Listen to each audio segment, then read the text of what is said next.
শুভ সন্ধ্যা বন্ধুরা, কেমন আছো তোমরা? তো দেখো, বিকালে আমি কয়েকটা লেটুস পাতা ঘরে আসার সময় তুলে নিলাম। তো হয়তো বলবে আমি হয়তো এটা দিয়ে সালাদ করবো, না সালাদ করবো না, আসলে এটা দিয়ে আজকে আমি একটা মুচমুচে করে চপ রেসিপি করব। দেখো, এদিকে আমি খেসারি ডাউল আর মুসুরের ডাল মিক্স করে ভিজিয়ে রেখেছিলাম অনেকক্ষণ আগে। এখন 2-3 পিস রসুন আর কাঁচা মরিচ করে নিচ্ছি। পেস্টটা করা রেডি।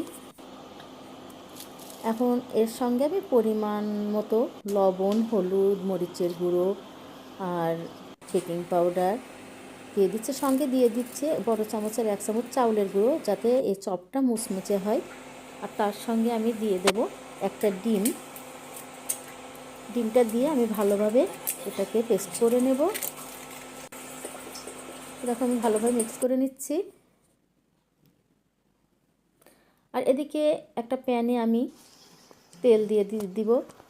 তেলটা গরম হতেই এদিকে দেখো আমি রেডি করে নিয়েছি আমার চপ করবার জন্য পাতাগুলোকে ধুয়ে।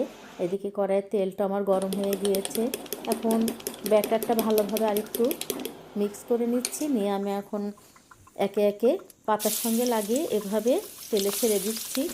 এটা খেতে কিন্তু খুবই ভালো লাগে। আমি এর আগেও ট্রাই করেছি, আজকে তোমাদের সঙ্গে নতুন করে শেয়ার করছি। দেখো, আমি বাদামি কালার করে ভেজে নিচ্ছি আর দুপাশ উল্টে দিচ্ছে এভাবে।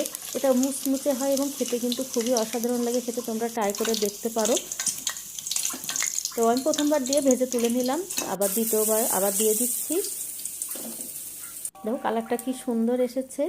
আমি দ্বিতীয়বার আবার একটা একটা করে তেলে ছেড়ে দিচ্ছি। দেখো, আমার দ্বিতীয়বারের ভাজাটাও শেষ। তো কমপ্লিট হয়ে গেছে আমার ভাজাটা। দেখো কালারটাও কত সুন্দর এসেছে আর মুচমুচে। শব্দটা নিশ্চয়ই শুনতে পাচ্ছ কতটা মুচমুচে হয়েছে। ভিডিওটা কেমন লেগেছে অবশ্যই কমেন্টে জানিয়ে